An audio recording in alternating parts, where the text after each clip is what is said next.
This afternoon, I meet a couple of students preparing for an anti-Orban demonstration.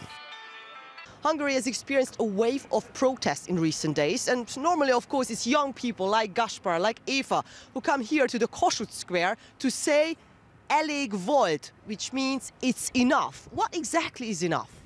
Well, there are a certain amount of things that we have experienced, the destruction of healthcare, the destruction of education, or the slave law, which is going to make people work overtime for 400 hours. We feel as like the whole society is collapsing on us, it's suffocating us on all levels.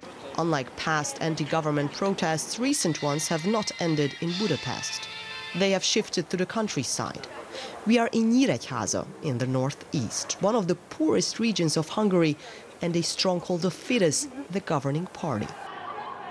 I want to ask people about the new labor law that has triggered the protests. It allows companies to ask their employees to work 400 hours overtime every year, but no one wants to talk on camera, afraid they may lose their jobs. I meet Attila Varga, who may not be afraid, but he's angry. His job is to drive 500 kilometers through Hungary every night for a shipping company. I start work every night at 8 o'clock and have to sign that I've finished at 4:30 in the morning. They're making us commit fraud. In fact, he says he works 12 to 14 hours every night for 400 euros a month. The government says there are other options. That's not true. There aren't many jobs. That's why you're forced to accept working overtime. Attila is concerned that employees will be exploited even more, and he's taking his anger onto the streets. Hundreds of others have come to the city center to protest at what they call a slave labor law. It will be here where we kick out the first brick of the wall that represents the system of Viktor Orban.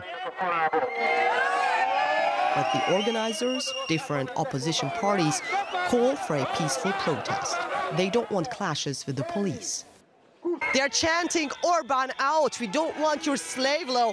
This crowd here is very energized because all of a sudden the very much fragmented opposition, the opposition parties are united against Orban, and they want to keep this momentum alive.